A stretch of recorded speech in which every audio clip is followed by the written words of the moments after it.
ಹರಿ ಓಂ ಶ್ರೀ ಗುರುಭ್ಯೋ ನಮಃ.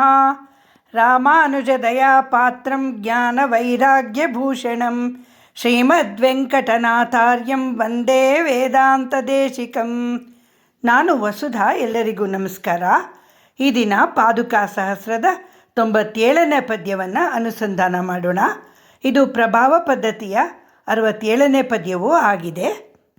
ಪದ್ಯ ಹೀಗಿದೆ: ಪದೇನ ವಿಷ್ಣೋ ಕಿಮುತೇತರೇಷಾಂ ವಿಸೃಜ್ಯ ಸಂಗಂ ಸಮುಪಾಸತೆ ತ್ವಾಂ ಕರೋಷಿ ತಾನ್ ಕಿಂ ತ್ವಮಪೇತ ಕಾಮಾನ್ ಕಾಲೇನ ಪಾದಾವನಿ ಸತ್ಯಕಾಮಾನ್. ಇದರ ಅರ್ಥ ಹೀಗಿದೆ: ಹೇ ಪಾದಾವನಿ, ಓ ಪಾದರಕ್ಷೆಯೇ, ಯಾರು ವಿಷ್ಣೋಹೋ ಭಗವಂತನ ಪದೇನ ಅಡಿಗಳೊಂದಿಗೆ ಸಂಗಂ ಸಹವಾಸವನ್ನು ಆಸೆಯನ್ನು ವಿಸೃಜ್ಯ ಬಿಟ್ಟು ಇತರೇಷಾಂ ಇತರ ಫಲಗಳ ಸಂಗಂ ಆಸೆಯನ್ನು ಕಿಮುತ ಕೇಳುವುದೇನು ಎಂಬ ನ್ಯಾಯದಿಂದ ವಿಸೃಜ್ಯ ಆ ಆಸೆಗಳನ್ನೆಲ್ಲ ಬಿಟ್ಟು ತ್ವಾಂ ನಿನ್ನನ್ನು ಉಪಾಸತೆ ಧ್ಯಾನಿಸುವರೋ ಅಪೇತ ಕಾಮಾನ್ ಆಸೆಯನ್ನು ಬಿಟ್ಟಂತಹ ತಾನ್ ಅವರನ್ನು ಕಾಲೇನ ಸ್ವಲ್ಪ ಕಾಲದಿಂದಲೇ ಸತ್ಯಕಾಮಾನ್ ಸ್ಥಿರವಾದ ಆಸೆಯುಳ್ಳವರಾದ ನಾಶವಿಲ್ಲದ ಅನುಭವಿಸಲು ತಕ್ಕವಾಗುಳ್ಳವರಾಗಿ ಕಿಂ ಏತಕ್ಕೆ ಕರೋಷಿ ಮಾಡುತ್ತೀಯಾ. ಈ ಪದ್ಯದ ತಾತ್ಪರ್ಯ ಹೀಗಿದೆ: ಓ ಪಾದುಕೆಯೇ, ದೇವರ ಪಾದಗಳನ್ನು ಬಿಟ್ಟು ನಮಗೆ ಇನ್ಯಾವ ಆಸೆಯೂ ಬೇಡ ಎಂದು ನಿನ್ನನ್ನು ಆಶ್ರಯಿಸುವರೋ ಧ್ಯಾನಿಸುವರೋ ಅವರನ್ನು ದೇವರ ನೆಲೆಯಾದ ಪರಮಪದಕ್ಕೆ ನೀನು ಕರೆದುಕೊಂಡು ಹೋಗುತ್ತೀಯ. ಮೋಕ್ಷ ಹೊಂದಿದವರಿಗೆ ಅಪಹತ ಪಾಪಾದಿ 8 ಗುಣಗಳು ಅವನ ಸಂಕಲ್ಪದಿಂದ ಬರುವುದು. ಅಂದರೆ ಅವರು ಅಲ್ಲಿ ಸತ್ಯಕಾಮರಾಗುತ್ತಾರೆ, ಅಂದರೆ ಶಾಶ್ವತವಾದದಕ್ಕೆ ಮಾತ್ರ ಆಸೆ ಪಡುವವರು ಎಂದರ್ಥ. ಈ ಅಭಿಪ್ರಾಯದಿಂದ ಕವಿಗಳಾದ ವೇದಾಂತ ದೇಶಿಕರು ವಿನೋದವಾಗಿ, ಯಾವ ಆಸೆಗಳು ಬೇಡ ಎಂದು ಎಲ್ಲವನ್ನೂ ಬಿಟ್ಟು ನಿನ್ನನ್ನು ಸೇವಿಸಿದರೆ ನೀನಾದರೋ ಅಲ್ಪಕಾಲದಲ್ಲೇ ಅವರುಗಳಿಗೆ ಆಸೆಯಲ್ಲೇ ನೆಲೆ ನಿಲ್ಲುವಂತೆ ಮಾಡುತ್ತೀಯಲ್ಲ. ಅದು ಅಂತಿಂತ ಆಸೆಯಲ್ಲ, ಶಾಶ್ವತ ಪದವಿಯ ಮೇಲೆ ಆಸೆ. ಮೋಕ್ಷ ಹೊಂದಿದವರಿಗೆ ಪಾಪ ನಶಿಸಿ ಹೋಗುವುದು, ನೆನೆಸಿದಂತೆ ನಡೆಯುವುದು, ಕೀಳುತನ, ಸಾವು, ಹಸಿವು, ದುಃಖ ಯಾವುದೂ ಇಲ್ಲವೇ ಇಲ್ಲ. ಸತ್ಯಕಾಮರನ್ನಾಗಿ ಮಾಡಿಬಿಡುತ್ತೀಯ. ಸತ್ಯಕಾಮ ಎಂದರೆ ಸತ್ಯಕ್ಕೆ ಆಸೆ ಪಡುವುದು. ಶಾಶ್ವತವಾದ ಸತ್ಯಕ್ಕೆ, ಪರಬ್ರಹ್ಮನ ಸಾನ್ನಿಧ್ಯ ಸದಾ ಸರ್ವದಾ ದೊರಕುವ ವೈಕುಂಠಕ್ಕೆ, ಮೋಕ್ಷಕ್ಕೆ ಆಸೆ ಪಡುವ ಹಾಗೆ ಮಾಡಿಬಿಡುತ್ತೀಯ ಎಂದು. ಛಾಂದೋಗ್ಯ ಉಪನಿಷತ್ತು ಮುಕ್ತಾತ್ಮನ ಸ್ಥಿತಿಯನ್ನು ವಿವರಿಸುತ್ತಾ, ಮುಕ್ತಜೀವಿಯು ಭಗವಂತನ ಸನ್ನಿಧಿಯಲ್ಲಿ ಅಪಹತ ಆತ್ಮ, ವಿದರಹ, ವಿಮೃತ್ಯು, ವಿಜಿಗತ, ಅಭಿಪಾತ, ವಿಶೋಕ, ಸತ್ಯಸಂಕಲ್ಪ, ಸತ್ಯಕಾಮ ಎಂಬ 8 ವಿಷಯಗಳನ್ನು ಪಡೆಯುತ್ತಾನೆ ಎಂದು ಹೇಳುತ್ತದೆ. ಅಪಹತ ಆತ್ಮ ಎಂದರೆ ಪಾಪ ಪುಣ್ಯಗಳ ಲೇಪವಿಲ್ಲದ ಆತ್ಮ ಎಂದು. ವಿದರಹ ಎಂದರೆ ಮುಪ್ಪು ಇಲ್ಲ ಎಂದು. ವಿಮೃತ್ಯು ಎಂದರೆ ಸಾವಿಲ್ಲದಿರುವುದು ಎಂದು. ವಿಜಿಗತ ಎಂದರೆ ಹಸಿವಿಲ್ಲದಿರುವುದು. ಅಭಿಪಾತ ಎಂದರೆ ಬಾಯಾರಿಕೆ ಇಲ್ಲದಿರುವುದು. ಸತ್ಯಕಾಮ ಎಂದರೆ ಶಾಶ್ವತವಾದ ಸತ್ಯದಲ್ಲಿ ಆಸೆ ಇರುವುದು. ಸತ್ಯಸಂಕಲ್ಪ ಎಂದರೆ ಏನೇನು ಆಸೆಪಟ್ಟರೂ ಅದೆಲ್ಲ ನೆರವೇರುವುದು ಎಂದು. ಆದ್ದರಿಂದ ಶ್ರೀ ವೇದಾಂತ ದೇಶಿಕರು ಇಲ್ಲಿ ಹೇಳುತ್ತಾರೆ: ಪಾದುಕಾದೇವಿಯೇ, ಏನು ಆಶ್ಚರ್ಯ! ಆಸೆಯೇ ದುಃಖಕ್ಕೆ ಮೂಲ. ಯಾವ ಆಸೆಯೂ ಬೇಡ ಎಂದು ನಿನ್ನನ್ನು ಆಶ್ರಯಿಸಿದರೆ ನೀನು ಅವರನ್ನು ಶಾಶ್ವತವಾದ ಆಸೆಯಲ್ಲೇ ಇದ್ದು ಬಿಡುವಂತೆ ಮಾಡಿಬಿಡುತ್ತೀಯಲ್ಲ ಎಂದಿದ್ದಾರೆ. ಪಾದುಕಾ ದೇವಿಯ ಪ್ರಭಾವವನ್ನು ಹೇಳುತ್ತಾ ಶ್ರೀ ವೇದಾಂತ ದೇಶಿಕರು ಪ್ರಭಾವ ಪದ್ಧತಿಯ ಕಡೆಯ 6 ಪದ್ಯಗಳಲ್ಲಿ ಬಹಳ ಸೊಗಸಾಗಿ ಆತ್ಮೋದ್ಧಾರವನ್ನು ತಿಳಿಸಿದ್ದಾರೆ. ಪಾದುಕಾ ದೇವಿಯನ್ನು ಆಶ್ರಯಿಸಿದರೆ ಆತ್ಮವಿದ್ಯೆ ದೊರೆಯುತ್ತದೆ ಎಂದು ಹೇಳಿದ್ದಾರೆ. 65ನೇ ಪದ್ಯದಲ್ಲಿ ಭಕ್ತಿ ಸ್ವರೂಪವೇ ಪ್ರಪತ್ತಿನಿಷ್ಠೆಯೇ ಪಾದುಕಾದೇವಿ ಎಂದು ಹೇಳಿದ್ದಾರೆ. 66ನೇ ಪದ್ಯದಲ್ಲಿ ಸಾಧಾರಣ ಜನರಿಗೂ ಪಾದುಕೆ ಅವರು ಕೇಳುವ ಇಹಲೋಕದ ಸಂಪತ್ತನ್ನೆಲ್ಲ ಕೊಡಬಲ್ಲಳು, ಕುಬೇರನ ಅಲಂಕಾರಪುರಿಗಿಂತಲೂ ಹೆಚ್ಚು ವೈಭೋಗವನ್ನು ನೀಡಬಲ್ಲಳು ಎಂದು ಹೇಳಿದ್ದಾರೆ. 67ನೇ ಪದ್ಯದಲ್ಲಿ ಮೋಕ್ಷವನ್ನು ಕೊಡಬಲ್ಲಳು ಎಂದು ಹೇಳಿದ್ದಾರೆ. 68ನೇ ಪದ್ಯದಲ್ಲಿ ಜ್ಞಾನಿಗಳು ಪಾದುಕೆ ಸೇರಿರುವ ದೇವರನ್ನು ಧ್ಯಾನ ಮಾಡುತ್ತಾರೆ ಎಂದು ಹೇಳಿದ್ದಾರೆ. 69ನೇ ಪದ್ಯದಲ್ಲಿ ಪ್ರಪನ್ನರುಗಳಾದ ನಾವು ಪಾದುಕಾದೇವಿಯನ್ನು ಮಾತ್ರ ಸೇವಿಸುತ್ತೇವೆ ಎಂದಿದ್ದಾರೆ. 70ನೇ ಪದ್ಯದಲ್ಲಿ ತಲೆಯ ಮೇಲೆ ಭಗವಂತನ ಪಾದಗಳನ್ನು, ತನ್ನ ಅಡಿಯಲ್ಲಿ ಭಕ್ತಜನರ ತಲೆಗಳನ್ನು ಹೊಂದಿರುವ ಪಾದುಕಾದೇವಿಯೇ ಮೋಕ್ಷಕ್ಕೆ ತುಂಬ ಹತ್ತಿರದ ದಾರಿ ಎಂದು ಹೇಳಿದ್ದಾರೆ. ಅವಳೇ ಭಾಗವತ ಮತ್ತು ಭಕ್ತರ ಸೇತು ಎಂದಿದ್ದಾರೆ. ಹೀಗೆ ಶ್ರೀ ವೇದಾಂತ ದೇಶಿಕರು ಪ್ರಭಾವ ಪದ್ಧತಿಯ ಕಡೆಯ 6 ಪದ್ಯಗಳಲ್ಲಿ ಆತ್ಮವಿದ್ಯೆಗೆ ದಾರಿಯನ್ನು ಹಂತ ಹಂತವಾಗಿ ತೋರಿಸಿಕೊಟ್ಟಿದ್ದಾರೆ. ಎಲ್ಲ ತರಹದ ಜನರಿಗೆ ಎಲ್ಲ ತರಹದ ಆಸೆಗಳನ್ನು ಪಾದುಕಾದೇವಿಯು ಶಾಶ್ವತವಾಗಿ ಕೊಡಬಲ್ಲಳು ಎಂಬುದನ್ನು ತಿಳಿಸಿಕೊಟ್ಟಿದ್ದಾರೆ. ಪ್ರಭಾವ ಪದ್ಧತಿಯ ಕಡೆಯ 6 ಪದ್ಯಗಳಲ್ಲಿ ಛಾಂದೋಗ್ಯ ಉಪನಿಷತ್ತಿನ ಬೆಳಕು ಇದೆ. ಇವತ್ತಿನ ದಿನ ನಾನು ನಿಮಗೆ ಛಾಂದೋಗ್ಯ ಉಪನಿಷತ್ತಿನ ಒಂದು ಇಂಟ್ರೆಸ್ಟಿಂಗ್ ಆಗಿರೋ ಸ್ಟೋರಿಯನ್ನು ಹೇಳ್ತೇನೆ. ತನ್ನ ಬಳಿಗೆ ಅಪಾರ ಧನಸಂಪತ್ತಿಗಾಗಿ ಬಂದ ಒಳ್ಳೆಯ ಶಾಸ್ತ್ರ ಧರ್ಮಗಳನ್ನು ತಿಳಿದ ಮೇಧಾವಿ ಗುರುವೊಬ್ಬನ ಮನಸ್ಸನ್ನು, ಬುದ್ಧಿಯನ್ನು, ಆಸೆಯನ್ನು ಬ್ರಹ್ಮವಿದ್ಯೆಯ ಕಡೆಗೆ ತಿರುಗಿಸಿದ ರಾಜ ಪ್ರವಹಣನ ಕತೆ ಛಾಂದೋಗ್ಯ ಉಪನಿಷತ್ತಿನ 5ನೇ ಅಧ್ಯಾಯದ 3ನೇ ವಲ್ಲಿಯಲ್ಲಿ ಬರುತ್ತದೆ. ಕಥೆಯನ್ನು ಹೇಳ್ತೇನೆ, ಕೇಳಿ. ಬಹಳ ಹಿಂದೆ, ಅಂದರೆ ಮಹಾಭಾರತ, ರಾಮಾಯಣದಂತಹ ಇತಿಹಾಸಗಳು ನಡೆಯುವುದಕ್ಕೆ ಮುಂಚೆಯೇ ಪಾಂಚಾಲ ದೇಶದಲ್ಲಿ ಪ್ರವಹಣ ಜೈವಾಲಿ ಎಂಬ ರಾಜ ಆಳುತ್ತಿದ್ದ. ಅದೇ ದೇಶದಲ್ಲಿ ಅರುಣ ಎಂಬ ಋಷಿ ಇದ್ದ. ಆಗಮ, ಶಾಸ್ತ್ರ, ಯಜ್ಞ ಯಾಗಾದಿಗಳಲ್ಲೆಲ್ಲ ಪಂಡಿತನಾಗಿ ಅವನು ಗುರುಕುಲವನ್ನು ನಡೆಸ್ತಾ ಇದ್ದ. ಅವನಿಗೆ ಒಬ್ಬ ಮಗ ಇದ್ದ. ಅವನಿಗೆ 8 ವಯಸ್ಸು ಆದಾಗ ಅವನಿಗೆ ಉಪನಯನ ಮಾಡಿ ತನ್ನ ಬಳಿ ಸರಿಯಾಗಿ ಕಲಿಯುತ್ತಾನೋ ಇಲ್ಲವೋ ಎಂದು ಯೋಚಿಸಿ ಬೇರೊಂದು ಗುರುಕುಲಕ್ಕೆ ಕಳಿಸಿಕೊಟ್ಟ. ಸುಮಾರು 12 ವರ್ಷಗಳ ಕಾಲ ಅನೇಕ ವಿದ್ಯೆಗಳನ್ನು ಕಲಿತು ತಂದೆಯ ಹತ್ತಿರ ಮರಳಿ ಬಂದ ಆ ಹುಡುಗ. ತಂದೆಗೆ ನಮಸ್ಕಾರ ಮಾಡಿ, ಅಪ್ಪ, ನಾನು ಗುರುಕುಲದಲ್ಲಿ ಇಂತಿಂತಹ ವಿದ್ಯೆಗಳನ್ನು ಕಲಿತು ಬಂದಿದ್ದೇನೆ, ಇನ್ನೇನಾದರೂ ಕಲಿಯುವುದು ಇದೆಯೇ ಹೇಳಿ ಎಂದ. ತಂದೆ ಅವನು ಕಲಿತದ್ದನ್ನೆಲ್ಲ ಪರಾಮರ್ಶಿಸಿ, ಮಗು, ಚೆನ್ನಾಗಿ ಕಲಿತು ಬಂದಿದ್ದೀಯಾ, ಇನ್ನೂ ಸ್ವಲ್ಪ ನಾನು ನಿನಗೆ ಹೇಳಿಕೊಡುತ್ತೇನೆ ಎಂದು ಹೇಳಿದ. ಕಲಿಕೆಯಲ್ಲಿ ಆಸಕ್ತಿ ಇದ್ದ ಆ ಹುಡುಗ ಮೇಧಾವಿಯೂ ಆಗಿದ್ದರಿಂದ ತಂದೆಯ ಹತ್ತಿರವೂ ಬೇಗನೆ ಎಲ್ಲ ವಿದ್ಯೆಗಳನ್ನು ಕಲಿತನು. ಸ್ನಾತಕೋತ್ತರ ಪದವಿಯೂ ಬಂದಂತೆ ಆಯಿತು. ಆಗ ಮಗ ತಂದೆಯ ಹತ್ತಿರ, ಮುಂದೆ ಏನು ಮಾಡಬೇಕು ಹೇಳಿ ಎಂದನು. ತಂದೆ ಹೇಳಿದರು, ಮಗು, ನೀನು ಇನ್ನು ಗೃಹಸ್ಥಾಶ್ರಮ ಸ್ವೀಕರಿಸಬಹುದು. ನಂತರ ಯಜ್ಞ, ಯಾಜನ, ದಾನ, ಪರಿಗ್ರಹ, ಅಧ್ಯಯನ, ಅಧ್ಯಾಪನಗಳನ್ನು ಮಾಡುತ್ತಾ ನಿನ್ನ ಜೀವನವನ್ನು ನೋಡಿಕೋ ಎಂದನು. ಯಜ್ಞ ಮಾಡುತ್ತಾ, ಯಾಜನ ಎಂದರೆ ಯಜ್ಞಗಳನ್ನು ಮಾಡಿಸುತ್ತಾ, ದಾನವನ್ನು ಕೊಡುತ್ತಾ, ಪರಿಗ್ರಹ ಎಂದರೆ ದಾನವನ್ನು ತೆಗೆದುಕೊಳ್ಳುತ್ತಾ, ಅಧ್ಯಯನ ಎಂದರೆ ಇನ್ನೂ ಹಾಗೆ ಕಲಿಯುತ್ತಾ, ಅಧ್ಯಾಪನ ಎಂದರೆ ಶಿಷ್ಯರಿಗೆ ತಾನು ಕಲಿತದ್ದನ್ನು ಹೇಳಿಕೊಡುತ್ತಾ ಜೀವನ ನಡೆಸುವುದು ಎಂದು ತಂದೆ ಹೇಳಿದ್ದು. ಆ ಹುಡುಗ ಅದೇ ರೀತಿ ಮದುವೆ ಮಾಡಿಕೊಂಡು ತನ್ನದೇ ಆದ ಗುರುಕುಲ ಸ್ಥಾಪಿಸಿಕೊಂಡು ತಂದೆ ಹೇಳಿದಂತೆ ಜೀವನ ನಡೆಸುತ್ತಿದ್ದ. ಜೀವನ ನಿರ್ವಹಣೆ ಏನೋ ನಡೆಯುತ್ತಿತ್ತು. ಆದರೆ ಬರುತ್ತಿದ್ದ ದಾನ, ಗುರುದಕ್ಷಿಣೆ ಸಾಲುತ್ತಿರಲಿಲ್ಲ. ಆದ್ದರಿಂದ ಅವನು ಆಗಾಗ್ಗೆ ಪಂಡಿತರ, ವಿದ್ವಾಂಸರ ಗೋಷ್ಠಿಗಳಿಗೆ ಹೋಗಿ ಚರ್ಚೆಗಳಲ್ಲಿ ಪಾಲ್ಗೊಳ್ಳುತ್ತಿದ್ದ. ಅಲ್ಲಿ ಸೇರಿದ್ದ ಜನರು ಇವನ ಪಾಂಡಿತ್ಯವನ್ನು ಮೆಚ್ಚಿ ಬಿರುದು ಬಾವಲಿಗಳನ್ನು, ದಕ್ಷಿಣೆಗಳನ್ನು ಕೊಡ್ತಾ ಇದ್ದರು. ಮತ್ತು ಶ್ರೀಮಂತರು ತಮ್ಮ ಮಕ್ಕಳನ್ನು ಇವನ ಗುರುಕುಲಕ್ಕೆ ವಿದ್ಯಾಭ್ಯಾಸಕ್ಕಾಗಿ ಕಳಿಸಲು ಪ್ರಾರಂಭ ಮಾಡಿದರು. ಕಾಲಕ್ರಮೇಣ ಇವನ ಜೀವನ ತುಂಬ ಸುಧಾರಿಸಿತು. ಆದರೂ ಆ ಹುಡುಗ ಮಹತ್ವಾಕಾಂಕ್ಷಿಯಾಗಿದ್ದ. ತಾನು ಇನ್ನೂ ಹೆಚ್ಚು ಧನವನ್ನು ಸಂಪಾದಿಸಬೇಕು ಎಂದುಕೊಂಡು ರಾಜನ ಬಳಿಗೆ ಹೋಗಿ ತನ್ನ ವಿದ್ಯೆ ಪ್ರದರ್ಶಿಸಿ ರಾಜನ ಮಕ್ಕಳಿಗೆ ಗುರುವಾದರೆ ಹೆಚ್ಚಿನ ಸಂಪತ್ತನ್ನು ಗಳಿಸಬಹುದು ಅಂದುಕೊಂಡಂತೆ ಅವನು ಪಾಂಚಾಲ ದೇಶದ ಪ್ರವಹಣ ರಾಜನ ಬಳಿಗೆ ಬಂದ. ರಾಜನು ಬಹಳ ಆದರದಿಂದ ಸ್ವಾಗತಿಸಿ ಎಲ್ಲ ಉಪಚಾರಗಳನ್ನು ಮಾಡಿ ಬಹಳ ವಿನಯದಿಂದ, ಗೌರವದಿಂದ ಬಂದ ವಿಷಯವೇನು ಎಂದು ವಿಚಾರಿಸಿದ.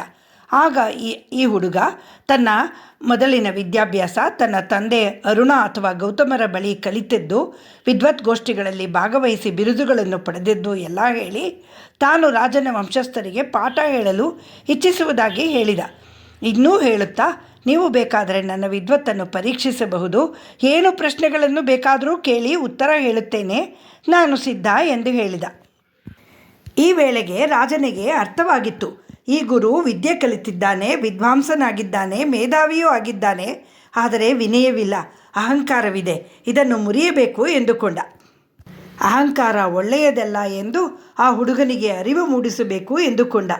ವಿನಯದಿಂದ ಆಗಲಿ, ಕುಳಿತುಕೊಳ್ಳಿ ಎಂದು ಆಸ್ಥಾನದಲ್ಲಿ ಅವನಿಗೆ ಒಳ್ಳೆಯ ಆಸನ ಕೊಟ್ಟು, ನನಗೆ ಎಷ್ಟೋ ಪ್ರಶ್ನೆಗಳಿವೆ, ನಾನು ಎಲ್ಲವನ್ನೂ ಕೇಳಿ ನಿಮಗೆ ತೊಂದರೆ ಕೊಡುವುದಿಲ್ಲ. ಕೇವಲ 5 ಪ್ರಶ್ನೆಗಳನ್ನು ಕೇಳುತ್ತೇನೆ. ದಯವಿಟ್ಟು ನನಗೆ ಉತ್ತರ ತಿಳಿಸಿಕೊಡಿ ಎಂದನು ರಾಜ ಆ ಹುಡುಗನಿಗೆ. ಅದಕ್ಕೆ ಅರುಣನ ಮಗನಾದ ತಾನೇ ಅನೇಕ ವಿದ್ಯೆಗಳನ್ನು ಕಲಿತು ಸ್ವತಃ ಗುರುಕುಲ ನಡೆಸುತ್ತಿದ್ದ ಆ ಹುಡುಗ ಬಹಳ ಆತ್ಮವಿಶ್ವಾಸದಿಂದ ಆಗಲಿ ರಾಜನ್, ಕೇಳು, ನಾನು ಎಲ್ಲದಕ್ಕೂ ಉತ್ತರ ಹೇಳುತ್ತೇನೆ ಎಂದು ಹೇಳಿದ. ಆಗ ರಾಜನು ಆಸ್ಥಾನದಲ್ಲಿ ಎಲ್ಲರ ಎದುರಿಗೆ ಈ ಹುಡುಗನಿಗೆ ಈ ಪ್ರಶ್ನೆ ಕೇಳಿದ. ಸತ್ತ ಮೇಲೆ ದೇಹ ಪಂಚಭೂತಗಳಲ್ಲಿ ಬೆರೆತು ಹೋಗುತ್ತದೆ ಸರಿ, ಆದರೆ ಆತ್ಮ ಎಲ್ಲಿಗೆ ಹೋಗುತ್ತದೆ? ದಯವಿಟ್ಟು ತಿಳಿಸಿಕೊಡಿ ಎಂದ. ಅರುಣನ ಮಗ ಇದನ್ನು ನಿರೀಕ್ಷಿಸಿರಲಿಲ್ಲ. ರಾಜನು ಯಾವುದೋ ಕರ್ಮದ ಬಗ್ಗೆ, ಶಾಸ್ತ್ರ, ಪೂಜೆ, ವಿಧಿವಿಧಾನಗಳು, ಆಗಮದ ಬಗ್ಗೆ, ಧರ್ಮಾಚರಣೆಯ ಬಗ್ಗೆ ಮುಂತಾದ ವಿಷಯಗಳ ಬಗ್ಗೆ ಪ್ರಶ್ನೆ ಕೇಳುತ್ತಾನೆಂದುಕೊಂಡಿದ್ದ. ಈ ಪ್ರಶ್ನೆಗೆ ಉತ್ತರ ಅವನಿಗೆ ಗೊತ್ತಿರಲಿಲ್ಲ. ಪೆಚ್ಚಾಗಿ ಹೋದ. ರಾಜ, ಇದೊಂದು ಪ್ರಶ್ನೆಗೆ ಉತ್ತರ ಗೊತ್ತಿಲ್ಲ, ಬೇರೆ ಏನಾದರೂ ಕೇಳು ಎಂದ. ಆಗ ರಾಜ ತನ್ನ 2ನೇ ಪ್ರಶ್ನೆ ಕೇಳಿದ. ಸತ್ತ ಮೇಲೆ ಪುನರ್ಜನ್ಮ ಇದೆ ಎಂದು ಹೇಳುತ್ತಾರಲ್ಲ, ಸತ್ತವನು ಪುನರ್ಜನ್ಮ ಹೇಗೆ ಪಡೆಯುತ್ತಾನೆ? ಸಾವಿನ ನಂತರ ಜೀವದ ಪ್ರಯಾಣ ಹೇಗೆ ಎಂಬುದೇ ಗೊತ್ತಿಲ್ಲದ ಆ ಹುಡುಗನಿಗೆ ಖಂಡಿತ ಇದಕ್ಕೂ ಉತ್ತರ ಗೊತ್ತಿರಲಿಲ್ಲ. ಆಗ ರಾಜ ತನ್ನ 3ನೇ ಪ್ರಶ್ನೆಯನ್ನು ಕೇಳ್ತಾನೆ. ಈ ಸತ್ತಂತಹ ಜೀವಾತ್ಮ ಸತ್ತ ಮೇಲೆ 2 ಮಾರ್ಗದಲ್ಲಿ ಹೋಗುತ್ತೆ ಅಂತ ಹೇಳ್ತಾರೆ. ಆ 2 ಮಾರ್ಗಗಳ ಬಗ್ಗೆ ಹೇಳ್ತೀರಾ ಅಂತ ಕೇಳ್ದ. ಉತ್ತರ ಗೊತ್ತಿಲ್ಲದ ಅರುಣನ ಮಗ ಬೆವತು ಹೋದ. ಆಗ ರಾಜ 4ನೇ ಪ್ರಶ್ನೆಯನ್ನು ಕೇಳ್ತಾನೆ. ಹೋಗಲಿ, ಇದಕ್ಕಾದರೂ ಹೇಳಿ, ಹಲವಾರು ಯಜ್ಞ ಯಾಗಾದಿಗಳನ್ನು ಮಾಡಿಸ್ತೀರಲ್ಲ ನೀವು, ಅವರೆಲ್ಲ ಸ್ವರ್ಗಕ್ಕೆ ಖಂಡಿತ ಹೋಗ್ತಾರೆ ಅಂತೀರಾ ಅಂತ ಕೇಳ್ತಾನೆ. ಆಗ ಅರುಣನ ಮಗ ತುಂಬ ಉತ್ಸಾಹದಿಂದ, ಹೌದು, ಖಂಡಿತ ಸ್ವರ್ಗಕ್ಕೆ ಹೋಗ್ತಾರೆ. ಅವರು ನಿಷ್ಠೆಯಿಂದ ನಾನು ಹೇಳಿದಂತಹ ಯಜ್ಞ ಯಾಗಾದಿಗಳನ್ನು ಚೆನ್ನಾಗಿ ಮಾಡಿದರೆ ಖಂಡಿತ ಅವರಿಗೆ ಸ್ವರ್ಗ ಸಿಗುತ್ತೆ, ಸತ್ತ ಮೇಲೆ ಸ್ವರ್ಗಕ್ಕೆ ಹೋಗ್ತಾರೆ ಅಂತ ಹೇಳ್ತಾನೆ. ಆಗ ರಾಜ ಹೇಳ್ತಾನೆ, ನನ್ನ ಪ್ರಶ್ನೆ ಅದಲ್ಲ, ಬೇರೆ ಇದೆ. ಸರಿ, ನೀವು ಹೇಳಿದ ಹಾಗೆ ಯಜ್ಞಯಾಗಾದಿಗಳನ್ನು ನಿಷ್ಠೆಯಿಂದ ಸರಿಯಾಗಿ ಮಾಡಿದವರು ಸ್ವರ್ಗಕ್ಕೆ ಹೋಗ್ತಾರೆ ಅಂತಲೇ ತಿಳ್ಕೊಳ್ಳೋಣ. ಆದರೆ ನಿಮ್ಮಂತಹ ಪಂಡಿತರು, ವಿದ್ವಾಂಸರು, ಪುರೋಹಿತರು ಸಾವಿರಾರು ಜನರು ಇದ್ದಾರೆ. ಅವರೆಲ್ಲ ಜನಗಳ ಹತ್ತಿರ ಯಜ್ಞಯಾಗಾದಿಗಳನ್ನು ಸರಿಯಾಗಿ ಮಾಡಿಸ್ತಾರೆ. ಆ ಮಾಡಿದವರೆಲ್ಲ ಸತ್ತ ಮೇಲೆ ಸ್ವರ್ಗಕ್ಕೆ ಹೋದರೆ ಅಲ್ಲಿ ಸ್ವರ್ಗ ತುಂಬಿ ತುಳುಕಿ ಎಲ್ಲರಿಗೂ ಜಾಗ ಸಾಕಾಗುತ್ತಾ? ಸ್ವರ್ಗ ತುಂಬಿ ಹೋದರೆ ಅವರೆಲ್ಲ ಎಲ್ಲಿ ಹೋಗ್ತಾರೆ ಅಂತ ಕೇಳ್ತಾನೆ. ಜನರು ಪುಣ್ಯ ಕಾರ್ಯಗಳನ್ನು ಮಾಡಿ ಸ್ವರ್ಗಕ್ಕೆ ಹೋಗ್ತಾರೆ ಅಂತ ಅರುಣನ ಮಗನಿಗೆ ಗೊತ್ತಿತ್ತು. ಆದರೆ ಕಾಲಾಂತರದಲ್ಲಿ ಸ್ವರ್ಗ ತುಂಬಿ ಹೋದರೆ ಏನು ಎಂಬುದಕ್ಕೆ ಉತ್ತರ ಗೊತ್ತಿರಲಿಲ್ಲ. ರಾಜ ಈಗಲೂ ಸಮಾಧಾನವಾಗಿ ಕೇಳಿದ. ಹೋಗಲಿ, 5ನೇ ಪ್ರಶ್ನೆಯನ್ನು ಕೇಳ್ತೇನೆ, ಅದಕ್ಕಾದರೂ ಉತ್ತರ ಹೇಳಿ ಎಂದ. ಪಂಚಾಗ್ನಿ ವಿದ್ಯೆ ಗೊತ್ತಾ ನಿಮಗೆ ಎಂದು ಕೇಳಿದ. ಸಾವಿನ ಬಗ್ಗೆ ಗೊತ್ತಿಲ್ಲ, ಸಾವಿನ ನಂತರದ ಪ್ರಯಾಣದ ಬಗ್ಗೆ ಗೊತ್ತಿಲ್ಲ, ಸ್ವರ್ಗವಾಸದ ನಂತರ ಏನಾಗುತ್ತೆ ಎಂದು ಗೊತ್ತಿಲ್ಲ, ಇನ್ನು ಪಂಚಾಗ್ನಿ ವಿದ್ಯೆ ಹೇಗೆ ಗೊತ್ತಿರುತ್ತೆ? ಅದೂ ಗೊತ್ತಿಲ್ಲ. ತನಗೆ ಎಲ್ಲ ಗೊತ್ತು, ತಾನು ದೊಡ್ಡ ವಿದ್ವಾಂಸ, ತಾನು ಗುರುಕುಲದ ಕುಲಪತಿ ಎಂದುಕೊಂಡು ಬಂದಿದ್ದ ಆ ಅರುಣನ ಮಗನಿಗೆ ಎಲ್ಲರ ಎದುರಿನಲ್ಲಿ ತುಂಬ ಅವಮಾನ ಎನಿಸಿತು, ನಾಚಿಕೆಯಾಯಿತು, ದುಃಖ ಉಕ್ಕಿ ಬಂತು. ಇಷ್ಟೇಯ ನನ್ನ ವಿದ್ಯೆ, ನನ್ನ ಗುರುಗಳು, ನನ್ನ ತಂದೆ ಎಲ್ಲರೂ ಹೇಳಿಕೊಟ್ಟಿದ್ದು ಯಾವುದೂ ಉಪಯೋಗಕ್ಕೆ ಬರಲಿಲ್ಲವಲ್ಲ ಎಂದು ಪೆಚ್ಚಾಗಿ ಹೋದ. ಏಕೆಂದರೆ ಅವನು ಆತ್ಮವಿದ್ಯೆಯನ್ನು ಕಲಿತಿರಲಿಲ್ಲ. ಆಗ ರಾಜನು ಇವನ ಅಹಂಕಾರ ಮುರಿಯುವ ಸಮಯ ಬಂದಿದೆ ಎಂದುಕೊಂಡು, ಏನು, ನಾನು ತುಂಬ ದೊಡ್ಡ ವಿದ್ವಾಂಸ ಅಂತ ಹೇಳ್ಕೊಂಡು ಬಂದ್ರಲ್ಲ, ಇಷ್ಟೇನಾ ನಿಮ್ಮ ವಿದ್ಯೆ? ನಿಮ್ಮ ತಂದೆಯ ಹತ್ತಿರವೇ ಸ್ನಾತಕೋತ್ತರ ಪದವಿ ಪಡೆದೆ ಎಂದು ಹೇಳಿದ್ರಲ್ಲ, ಅವರು ನಿಮಗೆ ಇದೆಲ್ಲ ಹೇಳಿಕೊಡಲಿಲ್ಲವೇ? ಅವರನ್ನೇ ಹೋಗಿ ಕೇಳಿ ಕಲಿತುಕೊಳ್ಳಿ ಎಂದು ಹೇಳಿದ. ನಂತರ ತಲೆ ತಗ್ಗಿಸಿ ಅವಮಾನಗೊಂಡು ನಿಂತಿದ್ದ ಅರುಣನ ಮಗನನ್ನು ನೋಡಿ ರಾಜನು, ಆಯಿತು, ಎಲ್ಲರಿಗೂ ಎಲ್ಲವೂ ಗೊತ್ತಿರುವುದಿಲ್ಲ, ನೀವು ಬಹಳ ದೊಡ್ಡ ವಿದ್ವಾಂಸರೇ, ಏನೋ ಅಕಸ್ಮಾತ್ತಾಗಿ ಆ ಆತ್ಮವಿದ್ಯೆಯ ವಿಷಯ ನಿಮಗೆ ತಿಳಿದಿಲ್ಲ. ಹೋಗಲಿ, ನೀವು ಯೋಚನೆ ಮಾಡಬೇಡಿ, ಬಂದಿದ್ದೀರಾ ಇಷ್ಟು ದೂರ, ನಿಮಗೆ ಬೇಕಾದಷ್ಟು ಧನ ಕನಕ ಕಾಣಿಕೆಗಳನ್ನು ನಾನು ಕೊಡ್ತೇನೆ, ತೆಗೆದುಕೊಂಡು ಹೋಗಿ. ಹಾಗೆಯೇ ನಿಮ್ಮ ತಂದೆಯವರ ಹತ್ತಿರ ಅಥವಾ ಯಾರಾದರೂ ಗುರುಗಳ ಹತ್ತಿರ ಈ ವಿದ್ಯೆಯನ್ನು ಕಲಿತುಕೊಳ್ಳಿ ಅಂತ ಹೇಳ್ದ. ಆದರೆ ಅರುಣನ ಮಗನಿಗೆ 1 ನಿಮಿಷವೂ ಅಲ್ಲಿ ನಿಲ್ಲುವ ಮನಸ್ಸಿರಲಿಲ್ಲ. ಅಲ್ಲಿಂದ ನೇರ ಮನೆಗೆ ಹೊರಟ. ನನಗೆ ಇದೆಲ್ಲ ಯಾಕೆ ಹೇಳಿಕೊಡಲಿಲ್ಲ ಎಂದು ತಂದೆಯನ್ನೇ ಕೇಳಿಬಿಡುತ್ತೇನೆ ಎಂದುಕೊಂಡು ನೇರವಾಗಿ ಮನೆಗೆ ಬಂದು ತಂದೆಯ ಎದುರು ನಿಂತುಕೊಂಡ. ತಂದೆಗೆ ಎಲ್ಲ ವಿಷಯವನ್ನು ತಿಳಿಸಿ, ರಾಜನು ಕೇಳಿದ ಪ್ರಶ್ನೆಗಳನ್ನು ತಿಳಿಸಿ, ನೀವು ಯಾಕೆ ಇದನ್ನೆಲ್ಲ ನನಗೆ ಹೇಳಿಕೊಡಲಿಲ್ಲ ಎಂದು ಪ್ರಶ್ನೆ ಮಾಡಿದ. ಆಗ ಅರುಣ ಋಷಿಯು, ಖಂಡಿತ ನನಗೂ ಇದರ ಬಗ್ಗೆ ಗೊತ್ತಿಲ್ಲ. ನೀನು ರಾಜನನ್ನೇ ಕೇಳಬೇಕಾಗಿತ್ತು, ಕೇಳಿ ಅರ್ಥವನ್ನು ತಿಳಿದುಕೊಂಡು ಆ ವಿದ್ಯೆಯನ್ನು ಕಲಿತುಕೊಂಡು ಬರಬೇಕಾಗಿತ್ತು ಎಂದು ಹೇಳಿದ. ಅದಕ್ಕೆ ಅರುಣನ ಮಗ ಕೋಪಗೊಂಡು, ಬೇಕಾದರೆ ನೀವೇ ಹೋಗಿ ಆ ರಾಜನ ಹತ್ತಿರ ಕಲಿತುಕೊಂಡು ಬನ್ನಿ, ನನಗೆ ಅವಮಾನವಾಗಿದೆ, ನಾನು ಮತ್ತೆ ಹೋಗುವುದಿಲ್ಲ ಎಂದು ಹೇಳಿದ. ಮಗನ ಮಾತುಗಳನ್ನು ಕೇಳಿ ತಂದೆಯಾದ ಅರುಣ ಋಷಿಯು ತಾನೇ ರಾಜನ ಬಳಿಗೆ ಹೊರಟ. ಇವನು ಬಂದ ಸಮಾಚಾರವನ್ನು ರಾಜಭಟರು ರಾಜನಿಗೆ ತಿಳಿಸಿದರು. ಮೊನ್ನೆ ಬಂದಿದ್ದನಲ್ಲ ಹುಡುಗ, ಅವರ ತಂದೆ ಬಂದಿದ್ದಾರೆ ಎಂದು ತಿಳಿಸಿದರು.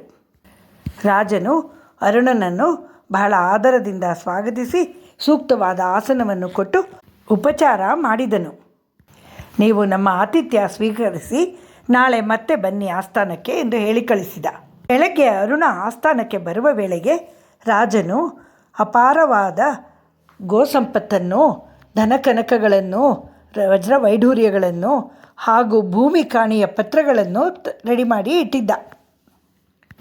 ತಾವು ದೊಡ್ಡ ವಿದ್ವಾಂಸರು ಎಂದು ಕೇಳಿಪಟ್ಟಿದ್ದೇನೆ.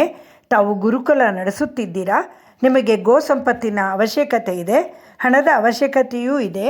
ನಿಮ್ಮ ಆಶ್ರಮದ ಸುತ್ತಮುತ್ತ ಭೂಮಿಗಳನ್ನೆಲ್ಲ ನಿಮ್ಮ ಹೆಸರಿಗೆ ಬರೆದಿದ್ದೇನೆ, ಎಲ್ಲವನ್ನು ಒಪ್ಪಿಸಿಕೊಳ್ಳಿ ಎಂದು ಹೇಳಿದ.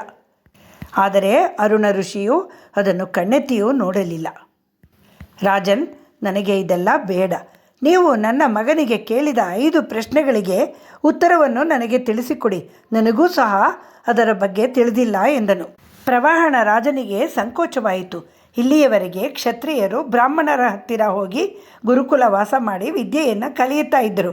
ಆದರೆ ಇಲ್ಲಿ ಗುರುವೇ ಪ್ರವಾಹಣ ರಾಜನ ಬಳಿಗೆ ಬಂದು ನನಗೆ ಈ ವಿದ್ಯೆಯನ್ನು ಉಪದೇಶಿಸಿ ಎಂದು ಕೇಳುತ್ತಿದ್ದಾನೆ. ಆದ್ದರಿಂದ ರಾಜ ತಕ್ಷಣ ಒಪ್ಪಿಕೊಳ್ಳಲಿಲ್ಲ. ಆಯಿತು, ನೀವು ಸ್ವಲ್ಪ ದಿವಸ ಇಲ್ಲಿ ವಿಶ್ರಮಿಸಿ, ನಂತರ ಯೋಚಿಸಿ ಹೇಳುತ್ತೇನೆ ಎಂದು ಹೇಳಿದ. ಅರುಣನು ಕೆಲವು ಕಾಲ ಅಲ್ಲೇ ಉಳಿದ, ತಾಳ್ಮೆಯಿಂದ ಕಾದನು. ಅರುಣನು ಅಲ್ಲಿ ಬಹಳ ನಿಷ್ಠೆಯಿಂದ ಬ್ರಹ್ಮಚರ್ಯ ವ್ರತವನ್ನು ಪಾಲಿಸುತ್ತಾ, ವಿದ್ಯಾರ್ಥಿಯ ಹಾಗೆ ಬದುಕುತ್ತಾ, ಅಧ್ಯಯನ ಮಾಡುತ್ತಾ, ರಾಜನ ಬಳಿ ಕಲಿಯುವುದಕ್ಕೆ ಎಲ್ಲ ತಯಾರಿಯನ್ನು ನಡೆಸಿಕೊಳ್ತಾ ಇದ್ದ. ಇದನ್ನೆಲ್ಲ ಗಮನಿಸಿದ ರಾಜನಿಗೆ ಬಹಳ ಸಂತೋಷವಾಗಿ ಒಂದು ದಿನ ಅರುಣನನ್ನು ಆಸ್ಥಾನಕ್ಕೆ ಕರೆಯಿಸಿ ಈ ಎಲ್ಲ 5 ಪ್ರಶ್ನೆಗಳಿಗೂ ಸಮಂಜಸವಾದ ಉತ್ತರವನ್ನು ಕೊಟ್ಟು ಕಳಿಸ್ತಾನೆ. ಇದೆಲ್ಲ ಛಾಂದೋಗ್ಯ ಉಪನಿಷತ್ತಿನಲ್ಲಿ ವಿವರವಾಗಿದೆ. ಈ 5 ಪ್ರಶ್ನೆಗಳಿಗೂ ಸಮಂಜಸವಾದ ಉತ್ತರ ಇದೆ. ರಾಜ ಪ್ರವಾಹಣನಿಂದ ಆತ್ಮವಿದ್ಯೆ ಕಲಿತ ಗುರು ಅರುಣನು ಹಿಂತಿರುಗಿ ಹೋಗುತ್ತಾನೆ. ಇದರ ಮುಂದಿನ ಕಥೆಯನ್ನು ಇನ್ನೊಮ್ಮೆ ಹೇಳ್ತೀನಿ. ಶ್ರೀಮತೆ ನಿಗಮಾಂತ ಮಹಾದೇಶಿಕಾಯ ನಮಃ. ಶ್ರೀ ರಂಗನಾಥ ದಿವ್ಯಮಣಿ ಪಾದುಕಾಭ್ಯಾಂ ನಮಃ.